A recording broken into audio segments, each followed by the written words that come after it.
Velum Chisum, el velo rasgado. El lugar para conocer, vivir y defender la verdad. De la apologética a la vida cotidiana, profundizamos en la fe que rasgó el velo.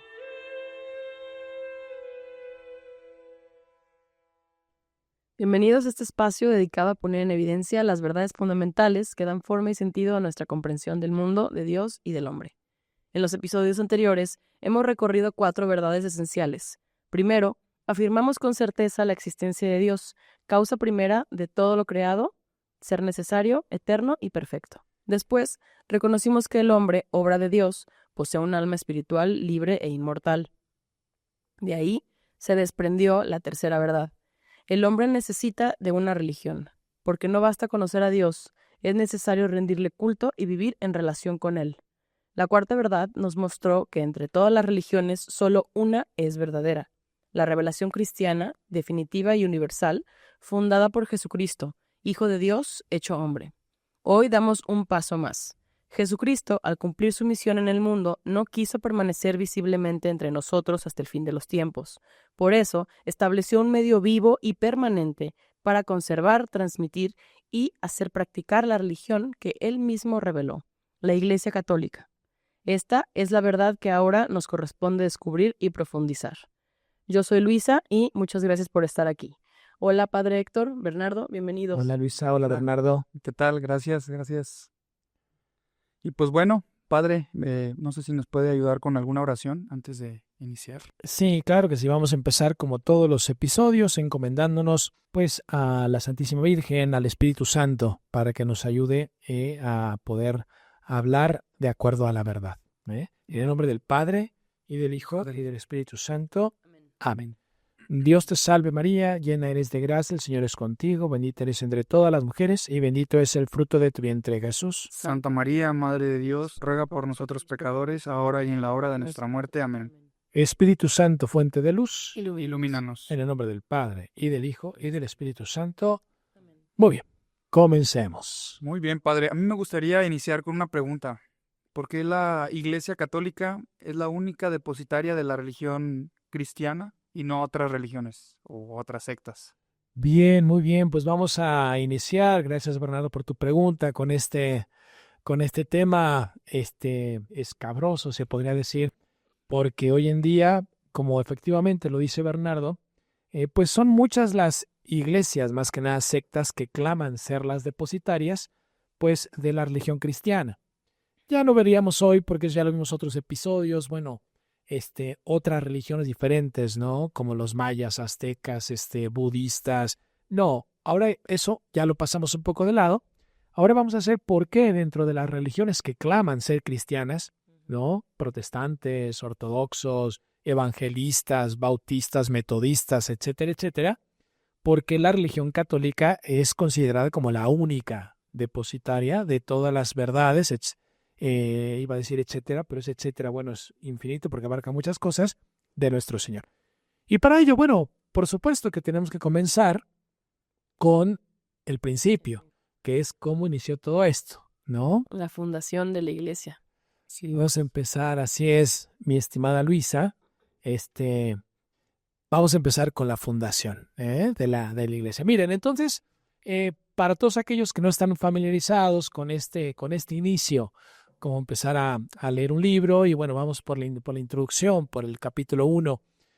Nuestro Señor, como bien dijo Luis en la introducción, pues Él vino a este mundo y Él podía haberse ido una vez que nos redimió, una vez que nos rescató del pecado. Él pudo haberse ido y no fundar nada, que era perfectamente válido. Uh-huh. O sea, Él pudo haber dicho, a ver, yo ya vine, yo ya los redimí, ya les dije qué tienen que hacer, y ahora sí, síganlo ustedes. Pero sin embargo, Dios no quiso eso, porque Él sabe que nuestra debilidad humana es muy grande, que por culpa del pecado original nuestra naturaleza está torcida, chueca, y que muy probablemente con el paso de los años, prácticamente seguro, los hombres nos íbamos a olvidar otra vez de Dios, como pasó la primera vez, lo hablamos el episodio anterior, con Adán y Eva les da la revelación, y Dios a lo largo de la historia se tuvo que manifestar algunas veces. Aquí no era suficiente con que se manifestara algunas veces. ¿Por qué? Porque había dejado algo muy importante, y por eso Dios funda la Iglesia Católica. La Iglesia Católica sí es, por lo mismo, pues decide, ¿no? Posterior a resucitar, previo a su ascensión, quedarse 40 días para dar instrucciones muy precisas a sus apóstoles sobre la fundación de, pues, de esta iglesia, ¿no? Correcto, ¿no? O sea, aquí hay que mencionar varias cositas, ¿no? La primera es que en un inicio no se le llamaba Iglesia Católica. A lo largo de este episodio vamos a decir que la religión católica. Bueno, la palabra católica, que viene del griego que significa universal, en un inicio no era la Iglesia Católica. Ese fue un nombre que se le dio después. En un inicio era cristiana. Hoy en día, cuando uno dice, a ver, soy cristiano, diría, bueno, pero ¿cuál? ¿Católico o protestante? Pero eso ya es un término que después del siglo XIX, se hizo una división. En un inicio, todo esto era solamente la iglesia cristiana, es decir, pues la que creía en Cristo como el fundador, ¿no? Todo basado en nuestro Señor Jesucristo. Entonces, la primera cosa que tenemos que decir es que en los primeros siglos estamos hablando de la iglesia cristiana. Sí, ahí no, porque a lo largo del capítulo vamos a tocar el tema de los ortodoxos, vamos a tocar el tema de los protestantes, vamos a tocar un poco esas divisiones que hubo a lo largo de la historia, pero esos fueron después. Como bien. Surgieron desde las herejías. Claro, exactamente, las herejías que estamos hablando del siglo III, del siglo IV, todo ese periodo de herejías que en el siglo V ya se acabaron, no se acabaron completamente, pero se dominaron bastante, y de ahí del siglo V más o menos al siglo X, que es cuando finalmente se separan los ortodoxos, ahí es donde este episodio, tiene su importancia viéndolo para el hombre moderno, en qué momento se dieron esas divisiones. Pero bien, empecemos entonces este episodio diciendo que vamos a hablar de la iglesia cristiana como la que Cristo fundó en un inicio. Bien, ¿listos para empezar? ¿Listos? Bueno, ¿cómo empezó todo? No es la que la gente quiere saber. ¿Cómo funda Jesucristo la iglesia? Bueno, lo primero que tenía que hacer Jesucristo era dejar un encargado. Pasa siempre lo mismo. Cuando alguien se va, alguien trabaja en una empresa y el director ya se va, pues tiene que, si quiere que su empresa continúe y perdure en el tiempo, porque tiene la opción de yo me voy y se cierra la empresa. Tiene que haber un vicario, ¿no? Un responsable. Exactamente. Y ahí es donde es lo más importante, es dejar a alguien encargado si yo quiero que continúe en la empresa en la que yo estoy metido. Entonces, ahí es donde lo primero es que Jesucristo pone más bien un encargado, que en este caso es San Pedro.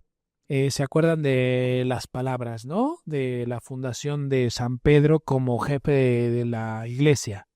¿Sí? Sí. Sí. De tú eres Pedro y sobre esta piedra. Muy bien, muchachos. Entonces, tú eres Pedro y sobre esta piedra edificaré mi iglesia. Esas palabras de nuestro Señor Jesucristo son muy importantes porque son prácticamente la fundación. Él necesitaba una roca, ¿no? Algo sobre cual formarla. Y ahí es donde le dice San Pedro, tú eres la piedra sobre la cual yo edificaré mi iglesia.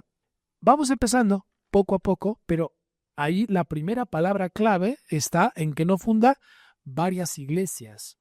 No pueden ser varias iglesias depositarias, porque Cristo habla de una sola iglesia desde esta definición. Ahí dice, mi iglesia en singular. Si no, Cristo hubiera dicho, a ver, Pedro, tú eres el jefe de una de las iglesias que yo voy a fundar, ¿no? Y no, él siempre habla de singular. También dice, edificaré mi iglesia y las puertas del infierno no prevalecerán. Claro, esa segunda parte, las puertas del infierno no prevalecerán, pues es otro de las cosas que los católicos tomamos, de que el demonio, por más que intente, nunca va a destruir esa iglesia fundada por Cristo, pues en el año cero. En el año cero no, en el año 33, ¿no? Después de su muerte, un poco antes de su muerte, que es cuando le da a Pedro estas palabras del primado de San Pedro. Bueno, aparte de un jefe, pues obviamente que Cristo necesitaba dejarle a la iglesia un poder. Ya tenemos un jefe, junto con ese jefe, una jerarquía, ¿no? Le dio a Pedro un poder sobre sus compañeros y a sus compañeros les da un poder sobre los demás. Ahí hay unas palabras muy importantes donde le dice Cristo que vayan, de esto lo dice después de su ascensión, que vayan y hagan discípulos. Dice, id y predicad el evangelio y escoged discípulos entre las naciones. Entonces esas palabras también para nosotros son claves de nuestro Señor, donde Él le da a sus discípulos la potestad, la facultad de ir a ser más discípulos. Entonces, bueno, ya tenemos eso. ¿vale? O sea, ahorita ponemos la estructura y después comentamos ya en detalle las preguntas que tengan. No, ahorita es la pura base. Entonces, primero que se necesita un jefe. Segundo que se necesita quien apoya al jefe, la jerarquía, ¿no? Obispos, sacerdotes, en fin, fieles, todo esto. Después, ¿qué necesitaba? El contenido. ¿Cuál es el El contenido? culto y los sacramentos. Exactamente, Luis, el culto y los sacramentos. Ese es el contenido, ¿no? Las verdades que él había revelado, continuarlas, darles un poder de poder explicarlas, de poder enseñarlas. Y ahí está el poder que le dio a sus apóstoles de poder predicar y explicar, no nada más las Sagradas Escrituras, sino todo lo que él había dicho también. Está ese poder que se llama el poder magisterial, ¿no? Magisterio quiere decir de poder enseñar. Y también está la cuestión de los sacramentos. Eso es importantísimo, porque los sacramentos eran el medio a través de los cuales le iba a dar a su iglesia fundada en ese momento un poder que ninguna iglesia tiene. Eso es algo que vamos a tener que hablar un ratito más cuando sigamos avanzando el episodio, porque esa es una clave también de cuál es la iglesia depositaria de la fe de Cristo, es el que tiene poder a través de los sacramentos. Porque un sacramento es aquello sagrado, es aquello que, la definición de sacramento es un signo sensible instituido por nuestro Señor Jesucristo para darnos la gracia. Y ahí están los tres elementos importantes. Siempre tiene que haber un signo en cada sacramento. Tienen que haber sido fundados, instituidos por Él en su vida. Y después para darnos una gracia. Esa gracia que se busca, ahora desgraciadamente no es el tema de los sacramentos, pero esa gracia que se busca solamente en la iglesia depositaria de Cristo puede tener esa fuerza de poder dar la gracia en cada uno de los 7 sacramentos. Entonces ya tenemos. Padre, me gustaría, Sí. a lo mejor, hablando de, pues, ¿qué otras palabras dio Jesús para la fundación de su iglesia? Así como comentábamos, tú eres Pedro, sobre esta piedra edificaré mi iglesia. Recuerdo que hay algunos otros pasajes que también hacen referencia a que Pedro va a ser la cabeza de esta iglesia, ¿no? Como cuando se me viene a la mente cuando Jesús le pregunta a Pedro, Pedro, ¿me amas? Y él le dice, apacienta mis corderos, apacienta mis ovejas. Esa hace referencia también a esta gobernabilidad o a este cuidado conferido a Pedro. Sí, claro que sí, Bernardo. Este hecho que tú comentas, pues sucede después de la muerte de Cristo. Pedro ya lo había traicionado. Es un detallito, quizá no estamos metiendo a tantos detalles, pero ya le había conferido a él que era la piedra. Después Pedro lo traiciona. Y después de la muerte de nuestro Señor, está esta escena donde nuestro Señor quería confirmar que Pedro justamente se quedara como encargado de su iglesia. Y ahí es donde le dice, si me amas, por 3 veces.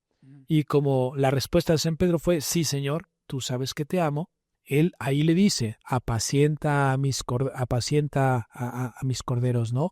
Apacienta a mis corderos y finalmente apacienta a mis ovejas.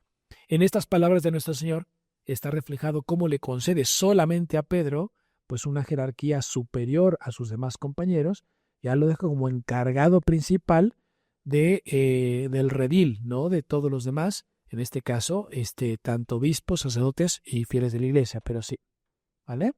Gracias, Padre. No, de nada. Entonces, a ver, retomemos un poco en lo que estábamos, que era, ¿qué más le faltaba a Cristo estamos hablando del inicio de la iglesia? Entonces ya había dejado una jerarquía, como ahora lo acabamos de mencionar. Ya le había dado a esa jerarquía, pues, una verdad que enseñar, un contenido. Después le estaba dando una fuerza a través de los sacramentos. Los sacramentos lo que hace que esa iglesia a través del tiempo perdure, porque sin esa fuerza hubiera desaparecido rápidamente. Y lo último que le faltaba a esa iglesia para darle su fuerza y todo, era pues seguirla acompañando a lo largo del tiempo. Y ahí es donde nuestro Señor manifiesta justamente que Él crea todo esto porque la va acompañando a través del sacrificio de la misa, pero no nada más eso, sino a través de milagros. Recuerden que en los primeros siglos los apóstoles tenían el poder también de hacer milagros y también hubo profecías. Y también, o sea, a lo largo de los primeros tiempos y a lo largo de la iglesia, ha tenido ciertas notas características que ya vamos a ver, que solamente en la iglesia verdadera, en la iglesia depositaria de Cristo, puede tener estas notas, como es grado de santidad eminente, como es el poder hacer milagros, como en las profecías, todo esto que son notas características de Dios. ¿Vale? Bien, Padre. Yo tengo ahora una duda. Si estamos hablando de que la iglesia debe de tener miembros, jefes, leyes y estos medios de santificación, ¿qué se necesita para poder ser un miembro de la Iglesia Católica? Sí, bueno, para poder ser miembro de la Iglesia Católica, lo primero que uno tiene es que ser aceptado en la Iglesia, ¿no? Es ser aceptado, es el poder formar parte de. Y esto es a través de los sacramentos, lo que se da justamente con el bautismo.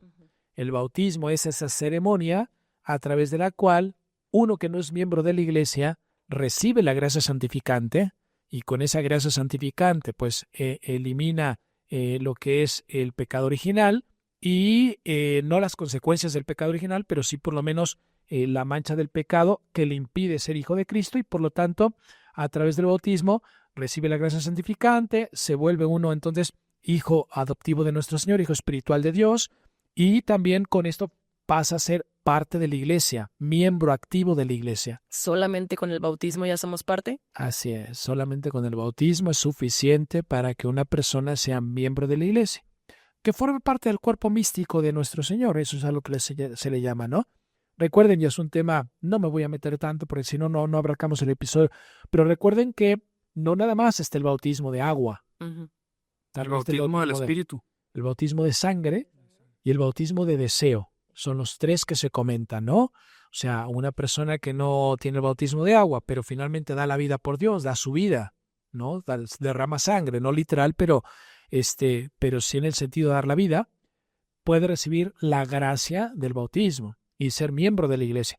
También alguien de otra religión, les digo, es un tema también un poco escabroso, ¿no? Pero alguien de otra religión que tiene buena intención y que hubiera tenido, si hubiera conocido la Iglesia Católica o la verdad, si hubiera conocido la verdad, se puede presumir que tiene un bautismo de deseo implícito que hace que todo mundo, al final de la vida, para poder entrar al cielo, formen parte de esta Iglesia de Cristo. No pueden ser de otras religiones y entrar al cielo, ¿no? Les digo, es un tema a lo mejor un poco complicado ahora, pero sí, la respuesta a la pregunta que hizo Luisa es que se necesita el bautismo, ya sea de agua o de sangre o de deseo, para poder entrar al cielo.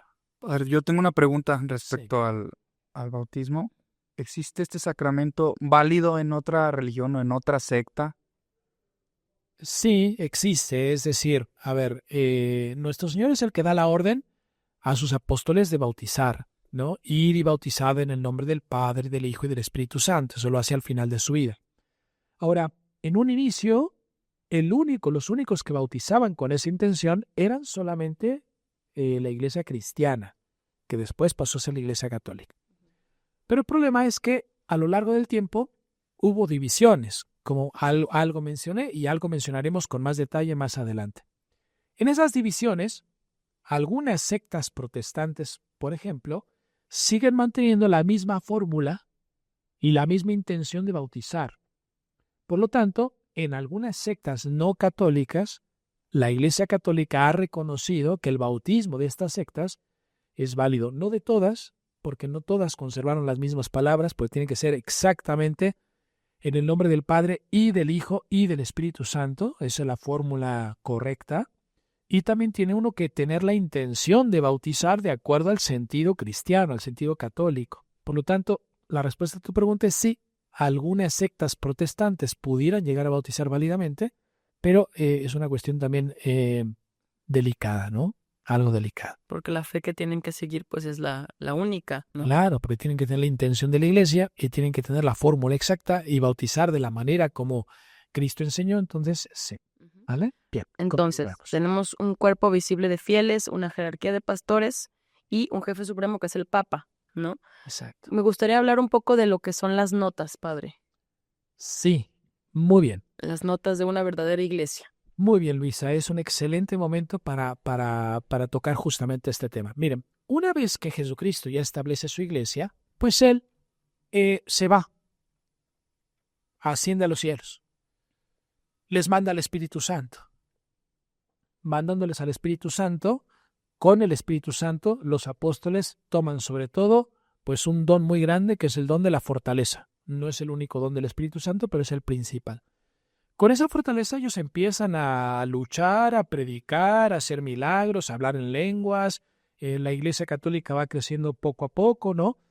Grandemente, sobre todo en territorio romano, a lo largo del Mediterráneo, donde estaba establecido Roma. También por eso es una pregunta interesante porque nuestro Señor se espera que Roma, el Imperio Romano, esté consolidado y las vías romanas de fácil acceso entre ciudades, etcétera. Y a través de esto, de las vías romanas y todo lo que acabo de decir, finalmente la Iglesia va creciendo. Pero a lo largo de la historia, esta Iglesia cristiana o católica, en este momento sinónimos, va siendo atacada. Hay herejías que nacen. Hay cosas en el siglo II, III, IV, donde evidentemente el demonio iba a atacar a esta iglesia, porque el demonio siempre es enemigo de Dios, y por lo tanto, pues mandó gente por un lado, por otro, que a la iglesia le estuvieron atacando. La iglesia, los hombres de la iglesia, con la promesa del Espíritu Santo de la infalibilidad, de ser siempre infalibles en la verdad, pues fueron defendiendo. Y ahí hubo mártires los primeros siglos, y hubo también papas que tuvieron que dar la vida por la iglesia, y en fin, es toda una historia un poquito larga. Pero, ¿a qué voy con las notas? Que es la pregunta tuya.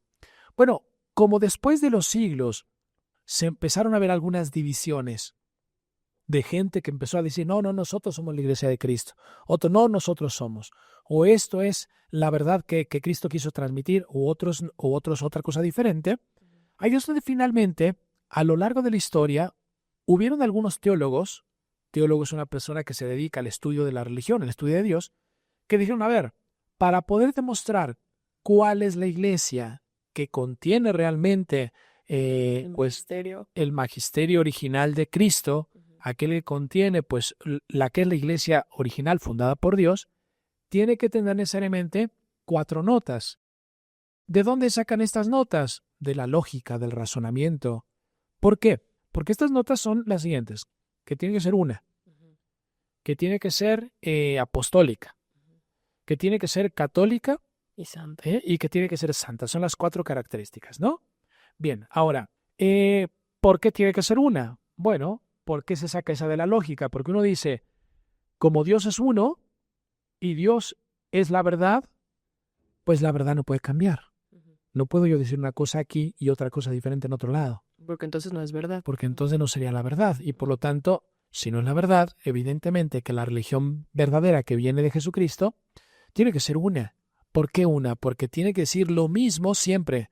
Las mismas verdades que no pueden cambiar jamás.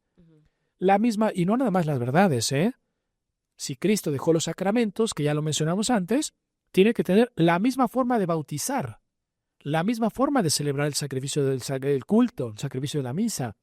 Tiene que haber una unidad en la liturgia, tiene que haber una unidad en el pensamiento, una unidad en el dogma. Y ahí es donde justamente, Luisa, viene la palabra católico.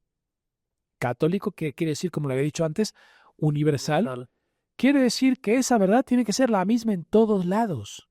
Que los católicos tienen que tener el mismo gobierno, que es el Papa, ¿no? Y la jerarquía de la Iglesia. Que tiene que tener la misma verdad, que tiene que tener una unidad en el culto, que es una unidad en el rezo, que en este caso es el sacrificio de la misa. Por eso, la primera característica de la Iglesia de Cristo tiene que ser una. Si no fuera una, pues no puede ser la original, no puede ser la Iglesia fundada por Cristo. Una universal. Y apostólica mencionó. ¿Qué significa eso?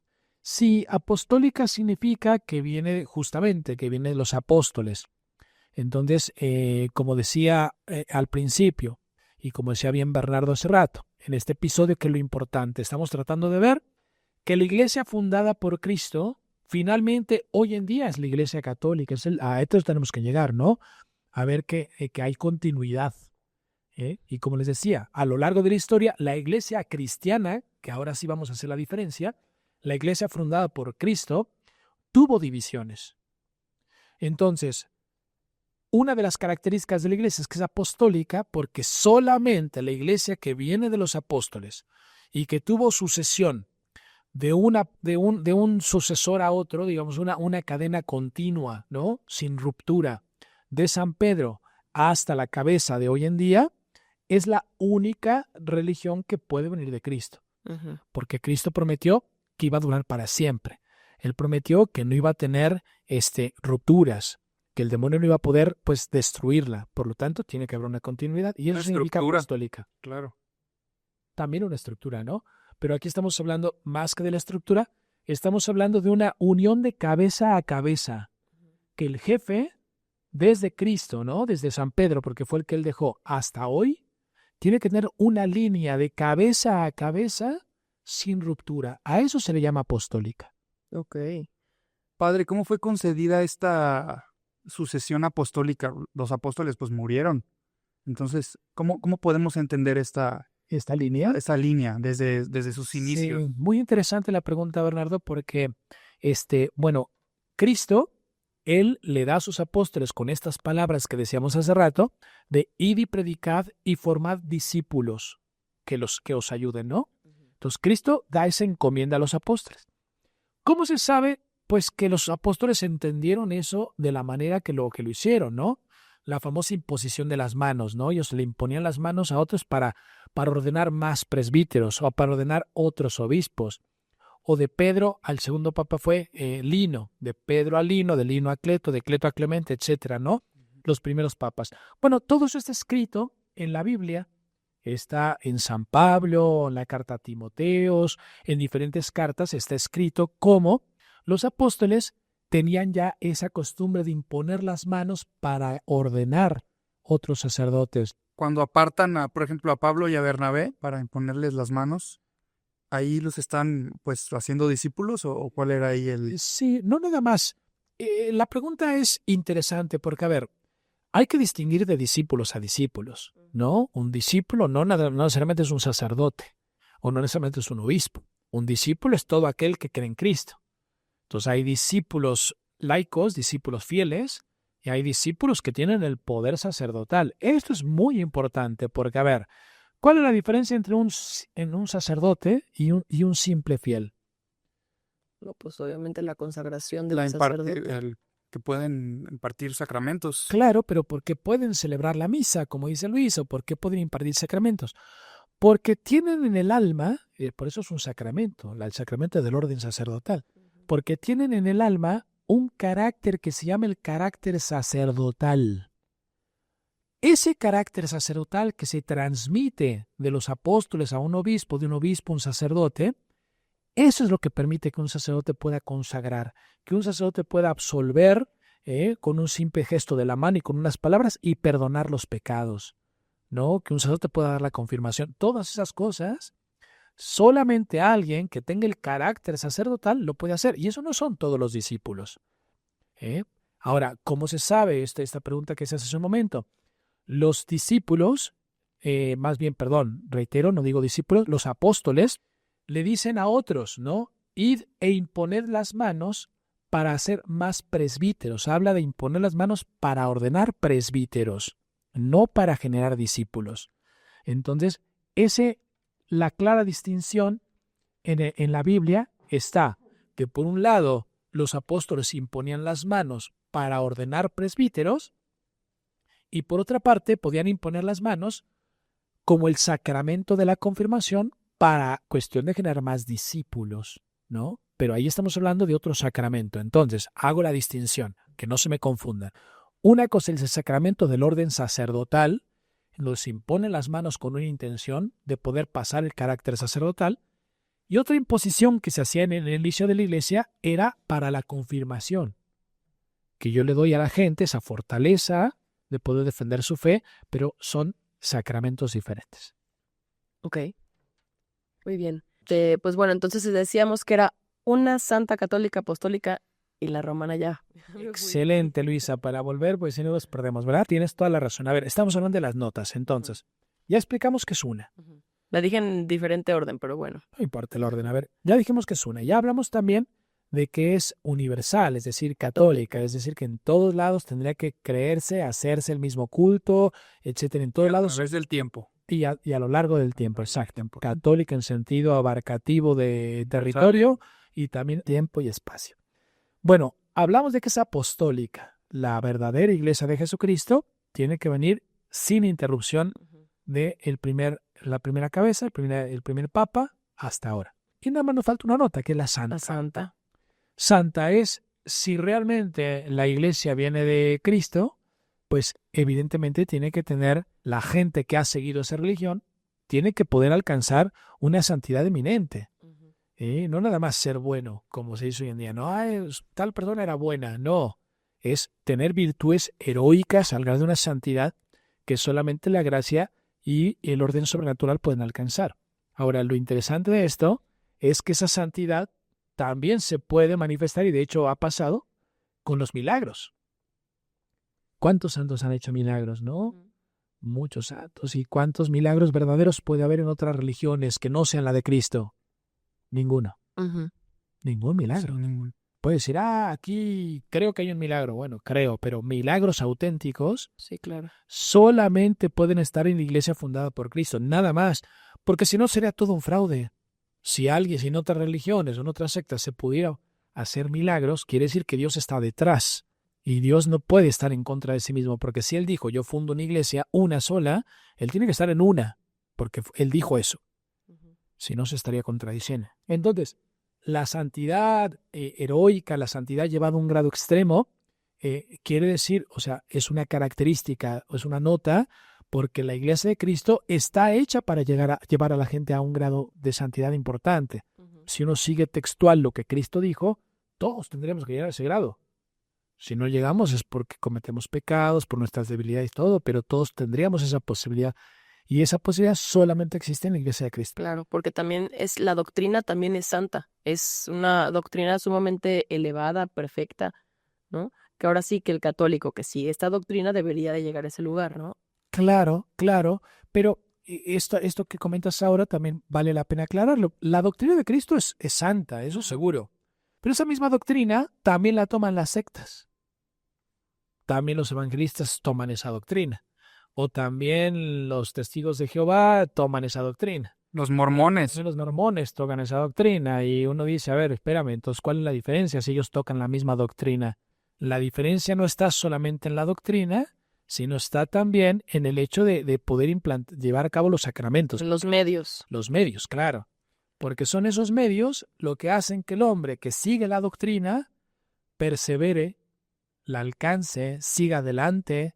Es por medio de la gracia que el hombre puede pues alcanzar la perfección de esa doctrina que es la original. Entonces tiene que haber alguna diferencia respecto a las sectas en la práctica de esta doctrina o de algo más. Por ejemplo, por hablar de alguna secta, los mormones, padre, no sé si puede explayarse por ahí un poco. Sí, claro que sí. El tema de los mormones. Miren, el tema de los mormones nos viene bien porque estamos hablando de que el fundador, ¿no? Estamos hablando del fundador de la iglesia cristiana es Cristo. Ahora, por ejemplo, ellos claman, los mormones es un ejemplo de cómo ellos claman, pues que la iglesia cristiana son ellos.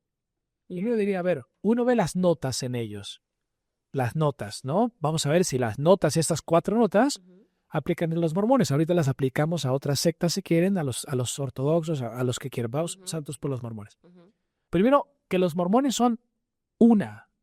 Pues ya, de entrada esa nota no la cumplen. ¿Por qué? Porque hay toda una teoría de que el que fundan los mormones es Joseph Smith.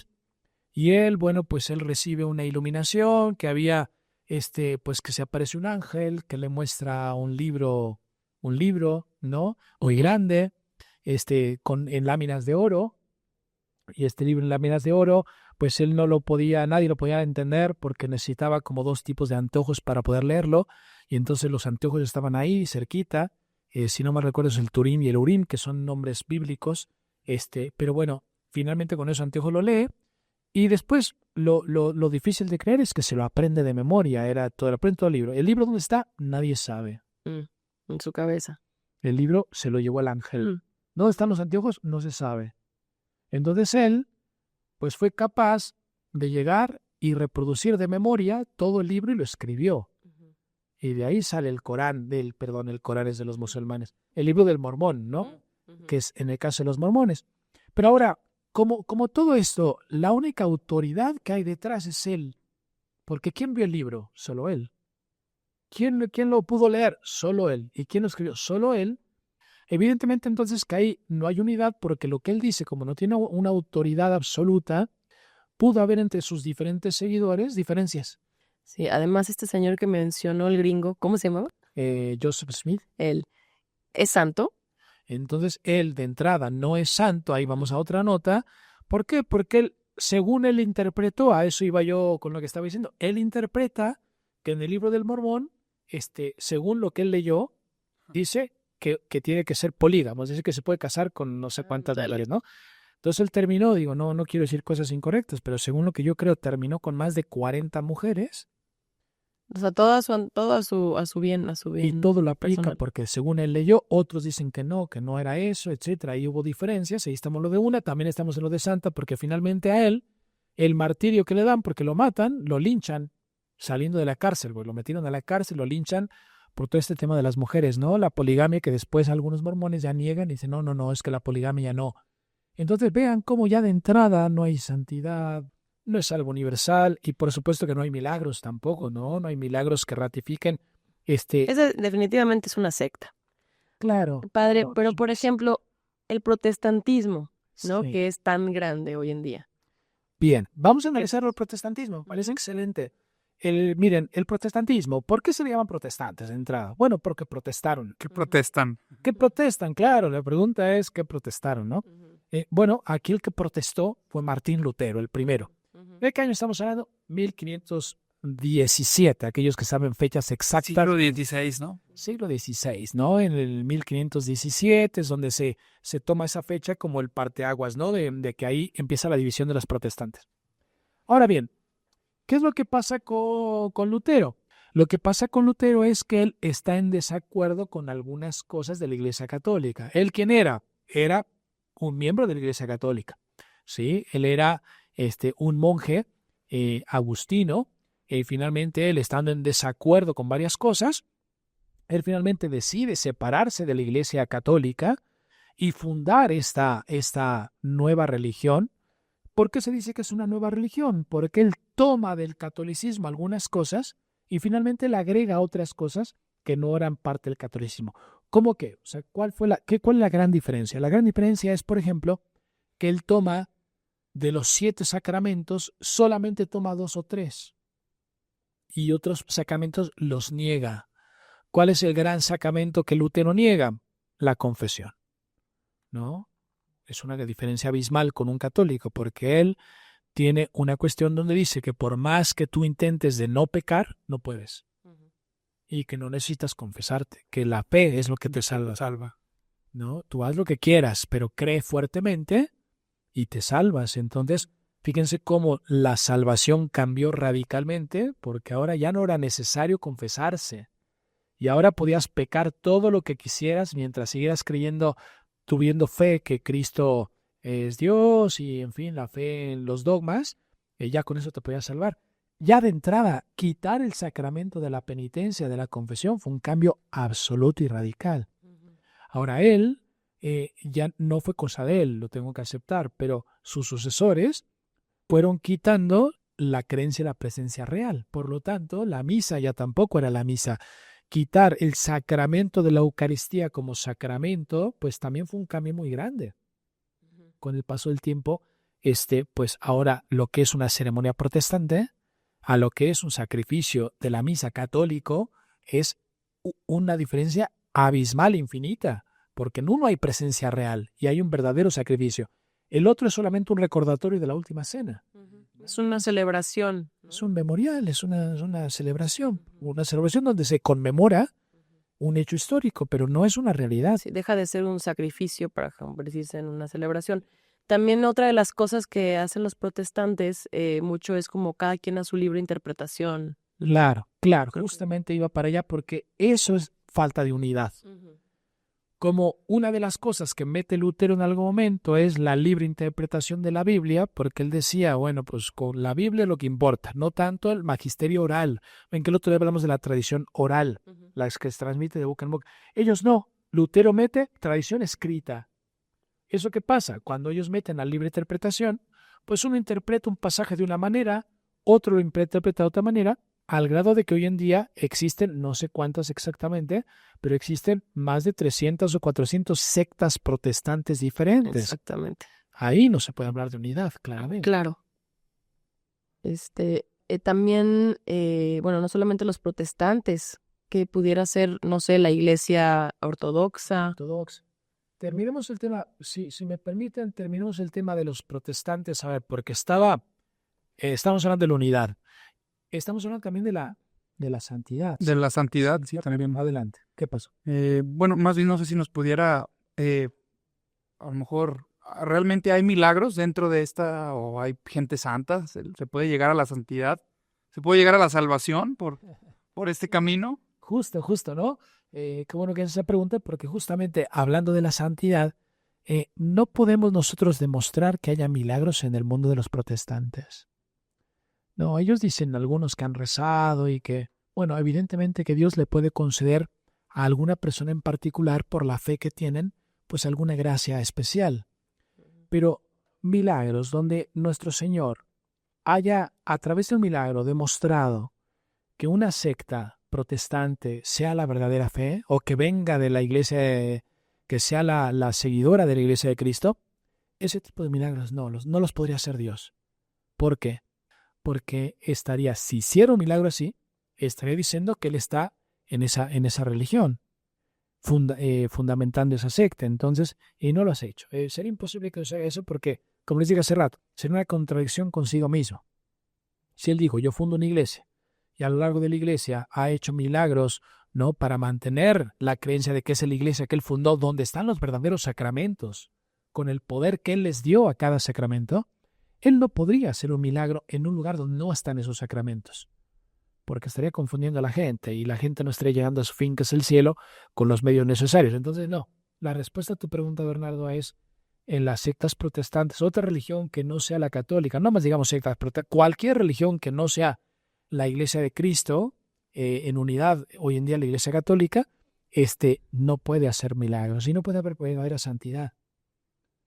La pregunta que a lo mejor están pensando es, bueno, pero hay gente muy buena, porque los mormones, testigos de Jehová, qué sé yo, todas las sectas, no por mencionar una sola, ¿no? Pero todas esas sectas, pues tiene gente que no toma, tiene gente que no se droga, tiene gente que es honesta, trabajadora, son gente buena. Nunca estamos hablando de que esa gente se condene, porque también, esa gente se va a condenar. Bueno, solo Dios sabe, porque Dios es el único que juzga las intenciones.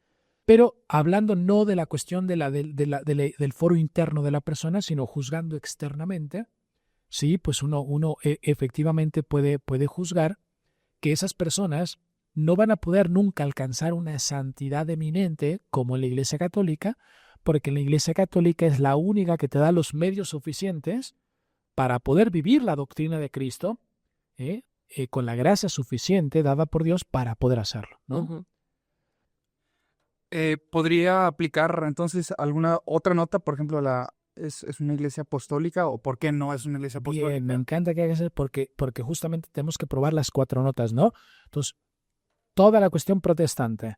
Vemos que una no es porque hay muchas sectas diferentes y basadas sobre todo en la libre interpretación o en conveniencias personales. Segundo, ya vimos que no es santa, porque no se puede llegar a una eminencia heroica como en la Iglesia Católica y porque no tiene la fuerza de los sacramentos para poder hacerlo. Tampoco está respaldada por milagros. Ahora, apostólica. Bueno, también ellos no pueden clamar ser apostólicos porque según ellos, muchas de esas sectas, la Iglesia Católica se equivocó y entonces saltan que de los apóstoles en algún momento hay una ruptura y salta a ellos, como diciendo, a ver, 15 siglos la gente estuvo perdida y hasta que llegamos nosotros encontramos el camino de la salvación. Eso es un poco ridículo porque, volviendo un poco al tema de los mormones o de los testigos de Jehová, que son fundados en el siglo XIX, ¿qué pasó con toda la gente del mundo que vivió entre el siglo I y el siglo XIX? Estuvieron en el error. ¿Dónde toda esa gente? ¿Qué pasó con esa gente? Demasiado ego para creer que ellos... Algo que a mí, por ejemplo, me parece muy contradictorio es que, pues, por ejemplo, los evangélicos, ¿no? Pues, como ya hablamos, hacen una interpretación de la Biblia a su antojo, ¿no? Pero interpretar una Biblia que llegó a ellos gracias a una sucesión apostólica, ¿no? Sí, al principio, claro, esas Biblias, a ver, el tema es también muy interesante, pero uno dice, las Biblias las imprimieron, la imprenta es el siglo XV. La mayor parte de los primeros siglos, la comunicación de la fe no fue por Biblias, ni fue por escrito. La mayor parte de la gente no leía, la mayor parte de la gente no tenía acceso a una Biblia, entonces fue más bien por predicación. La tradición oral fue lo más importante en todos los primeros siglos de la Iglesia. Ahora, fundar a partir del siglo XVI, que entonces lo más importante es la lectura de la Biblia, no va en continuidad con la Iglesia de Cristo, porque la Iglesia de Cristo en todos los primeros siglos, volvemos un poco a la pregunta, Dios pudo haber permitido, nuestro Señor pudo haber permitido que todos esos siglos hubiera tanta gente que se perdiera, porque recién hasta el siglo XVI, XVII, XVIII, XIX les dio signos de una verdadera secta o de una verdadera religión. No suena lógico que Dios hubiera abandonado a su pueblo tantos siglos y que recién se hubiera manifestado después. Entonces, por lo tanto, Yo estaré con ustedes hasta el final de los... claro, esa es la nota, ¿no? Si Cristo promete una indefectibilidad de su iglesia desde el inicio, no puede ser que se haya perdido y después recuperado en algún siglo posterior. Entonces, con esa nota, hablando otra vez de las notas, volvemos a la parte de la apostolicidad, ¿no? Entonces, no tienen tampoco la nota de la apostolicidad. Y por último, la nota de la universalidad. Bueno, esa nota es también clara, ¿no? Donde ellos, los protestantes no han tenido la universalidad que tiene la Iglesia Católica, ¿no? Y con esa nota no. Por mucho que uno dijera, porque a veces me han puesto la pregunta de, padre, pero los musulmanes hoy en día son más universales que los católicos. Bueno, sí, pero a lo mejor hoy en día el número, pudiera ser que el número de católicos disminuya y los musulmanes aumenten. Pero tampoco se habla de una universalidad en el sentido, como decía hace rato, en tiempo y espacio, ¿no? A lo mejor en espacio sí, pero en tiempo no. Porque podrían también argumentar, es verdad, ¿no? Pero los musulmanes son una religión que tiene desde el siglo VII, ¿no? Que también desde el 633, si no mal recuerdo, se fundan ellos. Bueno, no importa que tengan desde el siglo VII y no importa que ellos digan que están abarcados en muchos lugares, porque si bien ellos pueden clamar la universalidad, no pueden aclamar la universalidad en el sentido de la doctrina, del dogma, de la unidad, de todo esto, porque la manera como ellos se han expandido a través del Corán ha sido muy bien a través de la violencia. A través de la espada. A través de la espada, la violencia, en donde no ha habido una unidad propiamente hablando en sentido de dogma, ¿no? Alguien ahorita estará pensando en las cruzadas, padre. Sí, en las cruzadas, pero las cruzadas no fue imponer la religión por la fuerza, ¿no? Sino más bien fue defender la fe. En fin, no me quiero meter ahorita en ese tema, ¿no? Pero a ver, conclusión de todo esto de las notas, para ya poder pasar a otro tema. La conclusión es, podemos afirmar que la única religión que tiene las 4 notas es la Iglesia Católica. Y si uno revisa ahorita podemos meternos a cualquiera, por mucho que alguien dijera, no, pero los musulmanes sí tienen la universal, pónganle que les diga que sí. No cumplen con las otras Pero tres. con las otras. No cumple con las otras, ¿no? La santidad, una santidad eminente, respaldada con milagros, tampoco. Que venga de los apóstoles, por Cristo funda. No, los musulmanes, por supuesto, que no pueden aclamar eso. No hay ninguna conexión directa, ni mucho menos, entre Mahoma y Cristo, ¿no? Entonces tampoco cumplen eso y tampoco cumplen lo de la unidad, ¿no? Porque todo depende del gobierno musulmán que esté en turno. Entonces, sí, pudieran cumplir alguna nota, que no es el caso, pues no cumplirían las 4, ¿vale? Bueno, entonces, el tema de las notas es esa. Ok. Ahora sí, ya hace rato me estaba brincando. Solamente tocar la ortodoxa. Ah, sí. Miren, la Iglesia Ortodoxa es de todas las religiones la más cercana a los católicos. La más parecida. La más parecida, inclusive en rito litúrgico y todo. Bueno, entonces claro que hay que explicarla, ¿no? De hecho, haciendo referencia al padre Hilaire Belloc en su libro, ahí explica muy bien por qué los protestantes y por qué los ortodoxos no cumplen con las 4 notas, porque está bien aclarado como no es que cumpla una, no cumple ninguna, ¿no? Eso está bien explicado en el libro. Bueno, vamos a ver. Los ortodoxos son los más parecidos a nosotros porque salen de nosotros. La ruptura más importante, ¿cuándo es? En el año 1054. Ellos, la ruptura que hacen solamente es por dos principales razones. La primera es porque, y la más importante, porque en el credo hay un dogma católico que dice que el Espíritu Santo procede del Padre y del Hijo. ¿Sí? El Padre, eso es la manera católica de explicar la Trinidad, es que el Padre engendra al Hijo y de los dos procede el Espíritu Santo. Y eso está en el credo católico. Hubo algunas personas en aquella época, 1054, que no creían en esto. Ellos decían, sí, creemos en la Trinidad, pero no creemos que el Espíritu Santo proceda del Padre y del Hijo. Del Padre. No. Solo del Padre. No viene del Padre y del Hijo. No, viene del Padre. El Verbo viene del Padre, el Espíritu Santo viene del Padre y no es del Padre y del Hijo, ¿no? Entonces, esa cuestión, pues ellos se aferraron a eso de entender la teología, ¿no? Los teólogos de ellos, a aferrarse a esa creencia, y ellos recibieron no una amenaza, bueno, sí, una amenaza de parte del Papa en aquel momento, que dijo, a ver, no, se tienen que afiliar a esto es lo que se tiene que creer. Y ellos, por no querer entender la Santísima Trinidad en ese sentido, por eso deciden separarse de la Iglesia. No nada más está eso, también había otras cuestiones, a lo mejor más políticas, diplomáticas de la época, ¿no? La principal es esta, una cuestión dogmática por la que ellos se separan. Ahora bien, a pesar de que ellos se separan ese año y firman ese pacto de separación con el Papa, ellos siguen conservando el resto de los dogmas, ¿no? El único que no creían era ese. Pero todos los demás sí, la liturgia igual, entonces pues siguen conservando todo lo que habían recibido porque ellos habían practicado la religión católica durante muchos siglos. Por eso ellos son los más parecidos a nosotros, ¿sí?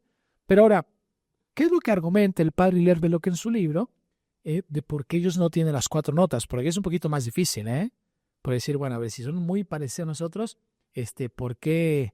Pues, ¿en dónde falta la unidad? Miren, la unidad, no hemos hablado de eso anteriormente, pero lo vamos a hablar ahora. También habla de la unidad de gobierno. Nosotros tenemos una cabeza y punto. En el caso de los protestantes no hay unidad de gobierno porque cada quien sigue a su pastor en donde sea que esté y ahí les falta unidad también en el gobierno, no nada más en la cuestión doctrinal. Ahora, en el caso de los ortodoxos pasa lo mismo, ellos no tienen una cabeza, ¿no? Está el patriarca de Constantinopla, el patriarca de Moscú, el patriarca de, qué sé yo, el de Copto, diferentes patriarcas importantes y cada quien maneja, entonces también les falta unidad en el gobierno. Podrán tener a lo mejor unidad en la doctrina, pero no unidad en el gobierno. Y ese mismo gobierno pudiera llegar a ser también que pudiera haber una falta de unidad en la forma de aplicar los sacramentos o diferentes cuestiones. Pero bueno, entonces por ahí hay una carencia importante. Ahora, la parte más importante de ellos, la nota, ¿no?, que uno puede decir es que no se pueden presumir de apostolicidad. ¿Por qué? Porque ellos tienen una ruptura con la línea de los apóstoles. Más adelante, pero hay una ruptura. Hay una ruptura en el año 1054, pero la hay, o sea, llevamos prácticamente 1000 años de ruptura. Entonces, ¿quién a lo largo de la historia ha ordenado a sus sacerdotes y se partieron una línea paralela o diferente? Entonces, al grado de que ellos, en el siglo pasado, hubo una duda muy importante de la validez de sus sacramentos, porque como ya no estaban, se rompieron de la línea apostólica, finalmente hubo un acercamiento de parte de muchos de ellos, queriendo reordenarse sacerdotes en la Iglesia Católica, porque dudaban justamente de la validez de los sacramentos, por esta ruptura que hubo con la línea apostólica. Padre, no me quiero equivocar, pero los sacerdotes de los ortodoxos, de los griegos, ¿se casan hoy en día y tienen familia o no? Sí. Y La duda es ¿por qué te surge esa duda? Me surge la duda porque, o sea, ellos empezaron con la cuestión de que se casaran o venía, o sea, ¿de dónde viene? Ese cambio viene Ese a partir cambio. de la ruptura. No, el cambio, sí, la cuestión esta es un poco si por la ruptura ellos pasan a eso, no, o sea, a ver, es en el año 306, en un concilio que se llama el Concilio de Elvira, donde en este concilio se determina que los sacerdotes no se casen. Pero en la Iglesia Católica, en los primeros 3 siglos de la Iglesia, había sacerdotes, obispos, papas casados. Pero ellos volvieron a eso. Ahora, ellos no volvieron a eso. En el 306 se define que la Iglesia occidental, los sacerdotes no se casen, pero en la Iglesia oriental se permitía, allá hay una autorización que ellos siguieron, en la Iglesia Católica, que siguieron que en el mundo de la Iglesia ortodoxa occidental, antes de la división, una persona entonces que estuviera casada se podía hacer sacerdote. Pero ya siendo sacerdote no se podía casar. Okay. ¿Y por qué se dio esto, padre, en diferentes regiones? Se dio porque era más difícil. Como era una costumbre ya muy enraizada en los pueblos orientales, entonces la Iglesia, este concilio, decidió aplicarlo al mundo occidental como una regla solo para Occidente y no para Oriente. La pregunta más de fondo es, ¿eso por qué se da? ¿Por qué es posible? Bueno, es posible porque Cristo esto no viene de Dios. No, lo que se le llama la ley positiva, no es ley positiva, divina. Todos aquellos mandamientos dados por Dios no los puede cambiar el hombre. Ley divino positiva, ¿no? Los 10 mandamientos o cosas que dijo Cristo es así. Como que dijo, el que se bautice se salve y el que no se bautice se condena. Eso no se puede cambiar, lo dijo él. Todo lo que no dijo él, todo lo que no está establecido como ley divino positiva, que se le llama la ley eclesiástica, sí se puede cambiar. El hecho de que los sacerdotes no se casen o no se casen es una ley eclesiástica, no divina. En algún momento se podría determinar que los sacerdotes se puedan volver a casar porque es una ley eclesiástica. Por eso, esa ley eclesiástica, siendo una cuestión humana, se decidió por cuestiones circunstanciales aplicar a Occidente y no aplicar a Oriente. Después de 7 siglos de esta decisión, los ortodoxos que se separaron, porque hay ortodoxos católicos y ortodoxos que se separaron, que se llaman los cismáticos, ¿no? Los que hacen el cisma se separan. Ellos continuaron con lo que ellos ya tenían. No hubo ningún cambio con respecto al casamiento. Okay. Eso no tiene nada que ver con la separación. Entonces, la separación es simplemente una cuestión, se dice simplemente, pero es una cuestión más dogmática. Ahora, entonces, volviendo al tema en el que estábamos, tampoco se puede ellos aceptar la cuestión de la apostolicidad porque ellos tienen una ruptura con los apóstoles al grado de que esa línea de transmisión del poder sacerdotal, de carácter sacerdotal que hablamos hace rato, entra en duda porque ellos ya no tienen esa transmisión de la jerarquía, ¿no? De un papa a otro, de un obispo a otro, etcétera. Se duda también de eso. Entonces, ahí hay una duda. Está la cuestión también de la santidad. Dios ha probado en los ortodoxos santidad con milagros, etcétera. También es un tema muy difícil, no sé, porque uno no conoce todos los casos, ¿no? Pero en principio no se pueden argumentar tampoco milagros que hayan sucedido del mundo de los ortodoxos separados. De los ortodoxos católicos, sí. Ahí sí ha habido milagros y sí ha habido santos que han llegado a una santidad eminente. Ahora, esto es una cosa bien lógica, muchachos, porque es claro y evidente que en la iglesia fundada de Cristo hay todos los medios para llegar a una santidad eminente. Y fuera de ahí, pues no se puede. Se podrá llegar a ser un excelente hombre a nivel natural, pero a nivel sobrenatural no. Por lo tanto, también santidad tampoco. Con los ortodoxos separados tampoco se argumenta de una santidad eminente, respaldada por milagros. Y después, la cuestión de... ¿Cuál me falta? ¿Qué nota me faltaría? Apostólica, una santa... sí, creo que ya están, ¿verdad? Sí. Entonces, bueno, esa sería la respuesta para los ortodoxos. Muy bien, estamos todavía en tiempo, padre. Me gustaría mencionar, o más bien hacer unas dudas con respecto a nuestra institución, Sí. ¿no? ¿Qué es lo que significa la infalibilidad papal creo que fue en el Concilio Vaticano I? Que nos explique un poco con respecto a eso, porque a través de toda la historia, pues obviamente tenemos una historia muy larga, ¿no? Me gustaría que usted explicara un poco al respecto de esto. Muy bien, vamos para allá. A ver, es una pregunta que tiene mucho que ver con el tema que estamos hablando, porque si los papas fueron dejados por nuestro Señor y Cristo promete estar con ellos siempre, ¿no? Obviamente que de parte de nuestro Señor Jesucristo hacia esa línea de los papas, hay una promesa de que no se pueden equivocar. Y ahí entramos en un problema, porque uno dice, a ver, pero si ha habido papas que se equivocan, y ha habido papas que han sido declarados antipapas, y hay papas que uno ha dicho, a ver, el papa tal hizo tal cosa, y uno dice, ¿cómo puede haber hecho tal cosa, no? A ver, ¿Como quién, por ejemplo? por ejemplo, está el caso de un papa en la Edad Media, que él se mete al papado, pero después decide dejar el papado y después se deja eso y después se dedica a la cacería y después inclusive creo que hasta se casa con alguien y después se acuerda que era papa y regresa y hace una guerra contra el otro que ya había entrado y después otra vez y creo que 3 veces salió y entró y cosas muy humanas que uno dice, a ver, pues obviamente que se equivocó porque pues cómo actuó así, uno diría, pero pues no es la infalibilidad del Papa. O sea, sí hay errores humanos, errores a lo largo de la historia, de papas que inclusive con el tema de la separación de Aviñón, no hubo 3 papas al mismo tiempo y después uno decía cosas contrarias al otro y había, bueno, cosas muy humanas en la iglesia. Ahora uno dice, bueno, está bien. Está bien, ¿por qué? Porque los humanos somos falibles. Claro, formada por humanos Sí. que se pueden equivocar. Entonces, ¿qué implica esta infalibilidad papal, no? Entonces, si bien los papas son falibles porque son seres humanos, hay un poder que se llama la infalibilidad. Este poder o este don de la infalibilidad que posee solamente el Papa es un don que nuestro Señor rogó por San Pedro, que le dio a San Pedro y que no le dio a los otros apóstoles y que se transmite de papa en papa, de cabeza en cabeza.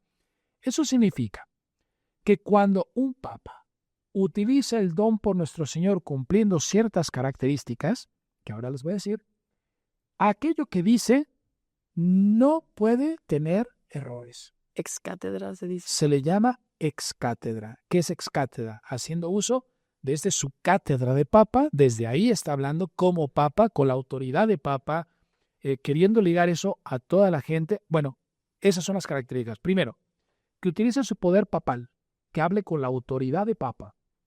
Segundo, que aquello que diga que obliga a la Iglesia Universal. Tiene que ser algo para todo mundo, no puede ser para un sector de la Iglesia, sino tiene que ser una cosa que la afirme, que aplique para todos. Ahí está la palabra universal. Tercero, tiene que ser sobre un tema que le compete como papa, es decir, un tema de fe o de moral, no que tenga que ver con la religión. Obviamente que un papa no puede tener una cuestión de infalibilidad, cuestiones políticas o cuestiones científicas o deportes, ¿no? O que diga un papa a nivel, a ver, yo digo infaliblemente que hay que creer en la existencia de los dinosaurios. Uno dice, espérame, no es un tema que le compete a él.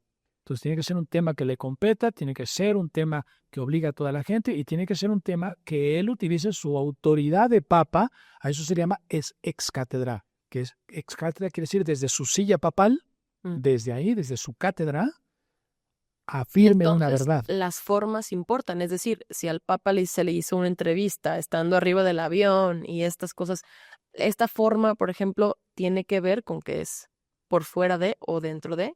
Claro, la forma no es lo mismo que un papa, un reportero, un reportista, ¿cómo se dice? Le haga una entrevista, y le diga cuál es su opinión de esto y diga algo. Eso no tiene ninguna infalibilidad papal. Inclusive alguna encíclica que haga el Papa, que diga esto y esto y esto, no, porque tiene que hacer un uso de su poder con esta característica. Ya le dije, para que se nos des una idea, es solamente una idea. ¿Cuándo fue la última vez que un papa usó ese poder en la iglesia? La última vez. ¿Cuándo? Pío XII en 1950, cuando establece el dogma de la asunción de la Virgen a los cielos. Entonces vean que lleva 75 años que ese poder no se usa. O sea, Juan Pablo II no lo usó, Benedicto XVI no lo usó, Pablo VI no lo usó. Todo lo que ellos dijeron, por lo tanto, fíjense lo importante que es. Todo lo que ellos dijeron, aquellas cosas que fueron más opiniones de ellos, no tienen el don de la infalibilidad y por lo tanto se pueden equivocar. Claro. O también, por ejemplo, lo que se ha visto mucho es que se dirigen ya a ciertos sectores. Esto deja de lado, pues, un mensaje universal que aplique para todos, ¿no? Entonces, pues son mensajes que son falibles, ¿no? Exactamente, eso es lo importante, Bernardo, los papas no todos han usado de este poder, que algunos sí lo han usado. A partir de que lo usan, un católico no puede pensar lo contrario, porque ya está zanjado, dice, no, Roma locuta est, causa finita est, ¿no? ¿Qué quiere decir? Bueno, cuando Roma habla, se acabó todas las razones, ya, no hay nada más que discutir. Mencionando una curiosidad respecto a esto que menciona, se habla de alguna tradición de que si en alguna ocasión en la historia el Papa se equivoca, la ex cátedra muere de... No, eso, a ver, lo que quiere decir esto que acabo de decir yo es que cuando digo que Roma habla, a fuerza tiene que ser ex cátedra. Ahora bien, para que él defina algo ex cátedra, evidentemente que Dios está jugando detrás. Es una promesa que hizo Dios. Por lo tanto, no podría haber jamás, nunca, un papa que ex cátedra afirme algo que es erróneo. Imposible. Eso que acabas de decir no puede existir, no se da. Que definió algo y se murió luego como castigo, ¿no? O sea, no puede, es que no se puede dar, sería inconcebible. Sería negar que Dios es Dios. Si Dios está prometiendo algo, está prometiendo que a sus sucesores Él va a estar ahí infaliblemente y que no van a decir algo erróneo, obviamente que si Dios está detrás, no existe ni la posibilidad de que alguien lo haga. Cada vez que un papa a lo largo de la historia ha usado de ese don, cualquier cosa que haya dicho necesariamente tiene que ser algo respaldado por Dios y verdad, ¿no? Les pongo un ejemplo mucho más grande que el anterior que di. La Inmaculada Concepción, cosa tan importante en la Iglesia, importantísima. Bueno, había gente que creía que la Virgen no había sido concebida sin pecado original, ¿no? No creían en la Inmaculada Concepción. No por eso estaban fuera de la Iglesia, porque Roma no había zanjado, porque un papa no había usado su poder. ¿Quién lo usa? Pío IX, ¿no? Pío IX. ¿En qué año? 1854. Ahí zanja. Yo, con la autoridad de Papa, declaro para todos los católicos que a partir de este momento todo mundo tiene que creer que la Virgen María fue concebida sin pecado original. Punto, se acabó. Ya es un dogma. Ya usó el Papa ese poder. A partir de que él declara eso, ni siquiera él mismo puede negarlo. Al día siguiente, no, ya siempre no. Ya no se puede. No, pero eso es un dogma. Ahora, solamente en esos dogmas infalibles que usan los papas, ahí y exclusivamente ahí, Cristo promete que un papa no se puede equivocar y que va a estar siempre con él. Ahora, ese poder de infalibilidad, volviendo al tema, no lo tiene nadie, ninguna religión. Eso no lo puede hacer ni la persona más importante de los ortodoxos cismáticos, ni el protestante más cumbre del mundo que haga que milagros, que la gente se cae y no sé cuál. No lo puede hacer nadie porque fue un poder que solamente Dios le prometió a la línea sucesiva de papas, nada más. Por eso tu pregunta es muy importante, porque ese don de infalibilidad solamente se encuentra dentro de la Iglesia. Dentro de la Iglesia Católica. Cuando un papa lo usa.